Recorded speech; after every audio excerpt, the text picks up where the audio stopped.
Stand हमारी को fine fantastic very good. हम बात कर रहे हैं आशिक मिशन सॉल्व क्लास 10th और इसके लास्ट वीडियो में ब्लू क्वेश्चन सारे कंप्लीट किए थे और आज अपन बात करें ग्रीन क्वेश्चन जो बुक के पीछे वाला है। तो अच्छे से कॉपी पेन निकालो, मैं इसके आंसर बोलूँगा और आपको लिखना पड़ेगा और कोई ऑप्शन नहीं है। और ऐसा नहीं कि मैं सब आंसर लिख सकूँ यहाँ पर, ठीक है, तो आपको सुनना पड़ेगा बार बार, ठीक है। तो फर्स्ट क्वेश्चन है solution turns red litmus blue its pH is likely to be. देखो रेड लिटमस ब्लू हो रहा है ना, रेड हो रहा है ब्लू के अंदर, ठीक है। सॉल्यूशन है जो कि रेड लिटमस को ब्लू करा, तो रेड को ब्लू कौन करता है? अनीला, है ना, बालानी। तो बेस करते हैं रेड को ब्लू, ठीक है। तो base means pH should be more than 7, तो ऑप्शन हो गया आपका डी वाला, ठीक है। नॉट खोलो इसको। फिर है solution react which crust egg shell to give gas the turn lime water milky. तो एग शेल में होता है कैल्शियम कार्बोनेट CaCO3। इसके अगर रिएक्शन अपन कराते हैं एसिड के साथ में to give one gas that turn lime water milky. अगर आप इसको क्रस्ट मतलब सिर्फ क्या कर रहे हो, react with crust egg shell. अच्छा, कोई एक सॉल्यूशन अपन HCl लेता, कुछ भी ले सकते हैं HCl या फिर सल्फ्यूरिक एसिड कुछ भी डालता है। तो अपन इसके साथ अगर डालता तो एक गैस निकलती है CO2 गैस। ये CO2 गैस लाइम वाटर को करती है मिल्की, ठीक है। तो मिल्की कर रही है, इट मीन्स क्यों कर रही है? Solution react with crust egg shell. यहाँ पर इन चारों में से कौन सा सॉल्यूशन दिख रहा है आपको? HCl। तो HCl is right answer B. तो क्यों कर रही है milky? Because of the formation of calcium carbonate, ठीक है। ये CO2 गैस है, वापस रिएक्शन करती है ना कंपाउंड के साथ में और कैल्शियम कार्बोनेट फॉर्म करती है, that's why it is milky. तो नॉट करना इसको अच्छे से, क्लियर। देखो नेक्स्ट क्वेश्चन क्या है आपका। 10 ml of solution of NaOH found to be completely utilized by 8 ml of given solution of HCl. If you take 20 ml same solution of NaOH, the amount of HCl solution will be what? तो 10 ml of solution of NaOH is found to be completely neutralized by 8 ml of given HCl. तो NaCl reaction क्या होती है आपके? NaOH plus HCl, इसको neutralise करने के लिए क्या बनता है अपन? NaCl और वाटर। तो बैलेंस करो, रिएक्शन तो बैलेंस ही ऑटोमेटिक, कोई प्रॉब्लम नहीं है इसके अंदर, ठीक है। तो 1 NaOH के लिए 1 HCl चाहिए, है ना। 10 के लिए कितना चाहिए? 8 ml। तो यहाँ पर 20 है ना, कितना है? If you take 20 ml of same solution NaOH, अगर 20 लेगा तो यहाँ पर कितना आएगा आपका? 10 आएगा, सिंपल सी बात है, ठीक है। 10 तो है ना इसके अंदर।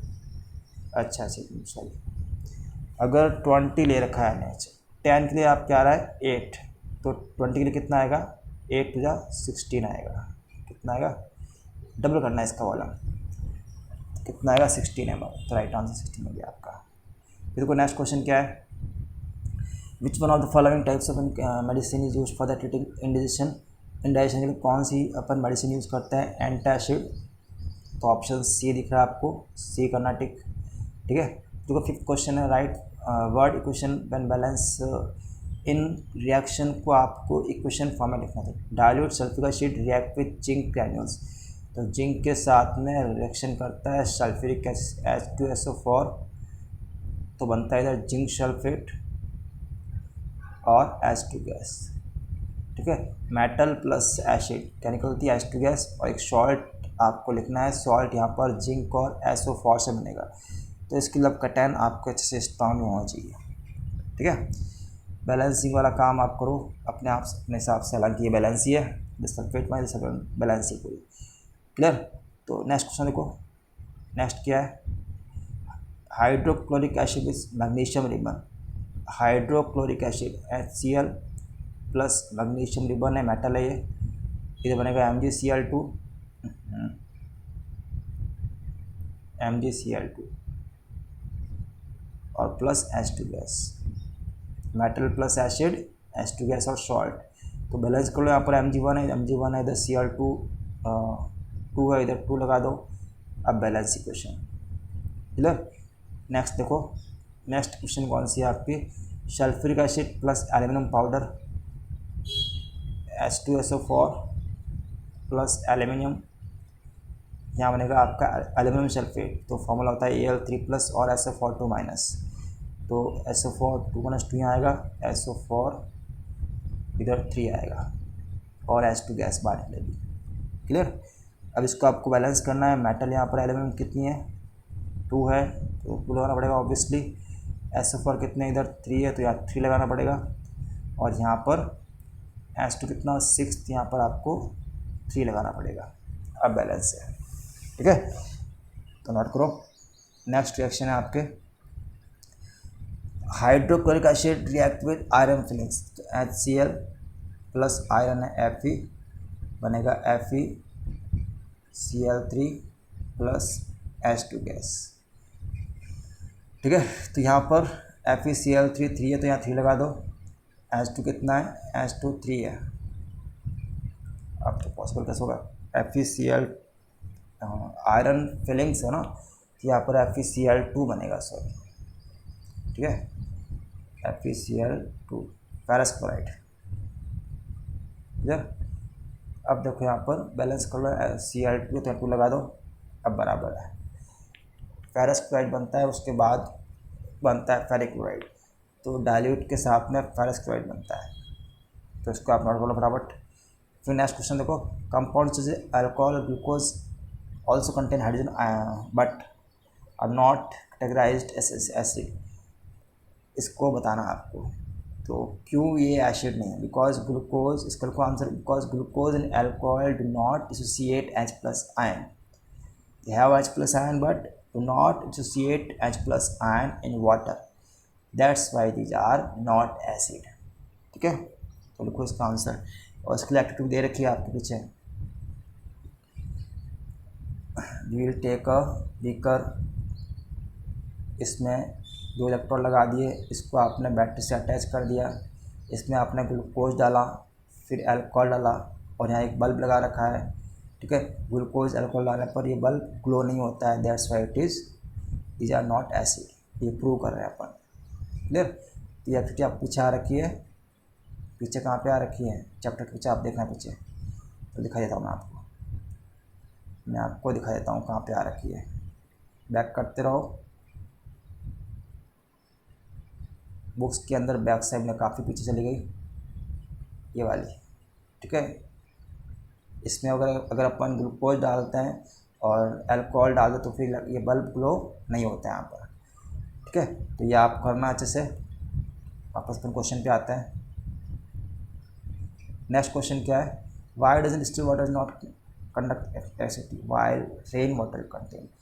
तो डिस्टिल्ड वाटर क्या होता है, अगर अपन वाटर को गर्म करते हैं, स्टीम बनता है, स्टीम वाटर होता है, that is distilled water, it is purest form water, and distilled water does not have H plus ion या फिर does not contain any ions, while rain water contain salt और any ions, that's why rain water conduct electricity but distilled water is not conduct electricity, ठीक है। तो देखो इसका answer, rain water contain salt और ions while distilled water does not contain any ions or salt, that's why it is bad conductor of electric current, ठीक है। Next question लिखो, why do acid do not show acidic behavior in the absence of water। तो इसका भी one line answer है, in the absence of water acid do not associate H plus ion, that's why these are not acid, ये इसका answer है, ठीक है। फिर है 9th क्वेश्चन है, 5 सॉल्यूशन दे रखे आपको ABCD E, when tested with universal indicator so, हाँ यहाँ पर देखो, एक मिनट, अब ठीक है। सो इनकी पीएस दे रखी है for 1, 11, 7 and 9 respectively, which solution is neutral और which is strongly acid, which is alkaline, which is acidic, weakly acidic, which is weakly alkaline। तो न्यूट्रल तो होगा 7, जिसकी पीएच 7 है, तो हो गया आपका न्यूट्रल, ठीक है। फर्स्ट ए वाला आंसर ये होगा। फिर है स्ट्रॉन्ग एल्कलाइन, मतलब बेस, जिसका पीएच हाईएस्ट है वो स्ट्रॉन्ग एल्कलाइन है, ठीक है। तो हाईएस्ट पीएच किसकी है, 11 कौन है ये, स्ट्रॉन्ग एल्कलाइन, तो आपका 11 वाला हो गया। 11 जिसका नंबर है, इसका pH 11 है। और स्ट्रांगली एसिड जिसका pH सबसे लो है 1 किसका है, जिसका 1 pH है वो आपका स्ट्रॉन्ग एसिड है। वीकली एसिडिक जिसका बीच का है और वीक। ये देखो पीछे क्या बचा आपका 1 निकल गया, अब पीछे 4 और 9 बचा है। तो 9 क्या है बेस के लिए, तो वीकली अल्कलाइन तो हो गया आपका 9 वाला, और पीछे बचा 4, तो ये आपका वीक एसिड है 4। ठीक है, तो इससे आप आइडेंटिफाई कर सकते हो। नेक्स्ट करो इसको अरेंज भी करना। Arrange the pH in the increasing order of hydrogen ion concentration. सबसे पीएच जिसकी लो है उसके अंदर ज़्यादा हाइड्रोजन आयन होंगे। तो पीएच 1 है, तो सबसे पहले उसको लिखना आपको, इनको इंक्रीजिंग ऑर्डर में से ऐड करना है। सबसे ज़्यादा किसका है पीएच 11, तो सबसे कम H+ आयन इसके अंदर होंगे। फिर इंक्रीजिंग मतलब उल्टा है, ये ठीक है। 11 के बाद 9, उसके बाद 7, फिर उसके बाद 4, उसके बाद 1। जिसका पीएच सबसे कम है उसके अंदर हाईएस्ट H+ आयन है, जिसका पीएच ज़्यादा है उसके अंदर लोवेस्ट H+ आयन है। ठीक है, तो लिख लो सीक्वेंस। फिर है equal length of magnesium ribbon are taken the test tube A and B. Hydrochloric acid is added to the test tube A while acetic acid is added to the test tube B. Amount and concentration taken both acid are same in which test tube will fizzing occur more vigorously and why। दो test tube ले रखी है आपने, एक में डाल रखा आपने मैग्नीशियम रिबन, दोनों में Mg डाल रखा है, और दोनों के अंदर आपने डाला है, एक में HCl, एक में डाला आपने एसिटिक एसिड CH3CO। तो किस में ज़्यादा एफर्मेंसेस निकलेगी, H2 गैस निकलेगी। तो ये वीक है acetic acid, it will release less H2 gas than HCl। HCl is strong acid. ठीक है, तो इसमें ज़्यादा आपके टेस्ट ट्यूब ए के अंदर ज़्यादा आपके क्या निकलेगी, एफर्मेंसेस निकलेगी। क्लियर, तो फटाफट लिखो इसका answer. In test tube A we use hydrochloric acid that is strong acid, so it will produce more H2 gas than acetic acid. So in test tube A more fizzing occur than B. Okay, तो फटाफट लिखो इसका answer. सुनो वापस back करो video को, वापस सुनते रहो, इसका आंसर लिखते रहो। फिर कोई 11th fresh milk has pH 6, how do you think pH will changes it occur turns into curd. pH क्या होगा अगर अपन मिल्क से कर्ड बना रहे हैं। मिल्क का होता है 6 और कर्ड का होता है आपका करीबन 3 to 4 के बीच में। ठीक है, तो pH is going to decrease. क्या हो रहा है, ये पूछा ना, ये pH विल चेंज, pH में क्या चेंज होगा, तो pH will be decrease. When, देखो इसका आंसर, when milk change into curd the pH will be decrease. ठीक है, फिर 12th milk man adds very small amount of baking soda the fresh milk, why does shift the pH fresh milk from 6 to slightly alkaline। ठीक है, why does shift the pH of fresh milk from 6 to slightly alkaline। तो अगर अपन fresh milk जिसकी pH 6 के आसपास होती है उसमें अगर अपन सोडियम बाइकार्बोनेट डालते हैं या फिर वाटर डालते हैं तो वो न्यूट्रल यानी कि बेसिक टाइप में चेंज हो रहा होता है। बिकॉज अपन जो सोडा डालते हैं baking soda, it is base, और मिल्क कैसा है, एसिड। एसिड को न्यूट्रल कर रहा है बेकिंग सोडा, बेस न्यूट्रल कर रहा है, ठीक ना। तो pH इंक्रीज हो रहा है, right, that's why pH will be slightly alkaline when we add baking soda in the milk, the pH going to neutral and increase। ये इसका आंसर है। वापस बोल रहा हूँ इसका, when we add baking soda in the milk the pH going to increase, है ना, and solution become milk become neutral। Okay, तो लिख लो इसका आंसर, वापस बैक करो वीडियो को और सुनते रहो। फिर है why does milk take a long time to set a curd. Because milk, इसमें लिखना पड़ेगा आपका आंसर, बिकॉज लिखो इसका आंसर, बिकॉज मिल्क pH, मिल्क कितनी होती है, मिल्क की होती है pH 6 एंड कर्ड की होती है बिटवीन 3 to 4। ठीक है, so it is very difference, large difference and pH going to decrease because इसके अंदर milk pH 6, curd pH between 3 to 4, so it is very more difference, that's why it will take some time to change milk into curd. ठीक है, okay. देखो next question इसका, plaster of Paris should be stored in moisture proof container by. देखो इसका answer लिखा रखा है, हालांकि वीडियो में आ रखा है प्लास्टर ऑफ पेरिस, हाँ लिखो इसका आंसर लिखो, because plaster of Paris react with water moisture and make hard gypsum that is not useful for us, that's why it should be stored in the moisture proof container। ये इसका answer. फिर next question है what is neutralization reaction, give example। तो when acid base combine together they make salt and water and heat also, it is called neutralization reaction। Example NaOH class 7 पे भी आ रखा आपके HCl क्यूराइज then NaCl plus water. ठीक है, तो इसका आप नोट करो इससे। Due to importance use of wash soda and baking soda, तो इनके यूज़ आपके आ रखे हैं ऊपर टॉपिक के अंदर, तो अच्छे से आप उसको वहाँ से लिख लें।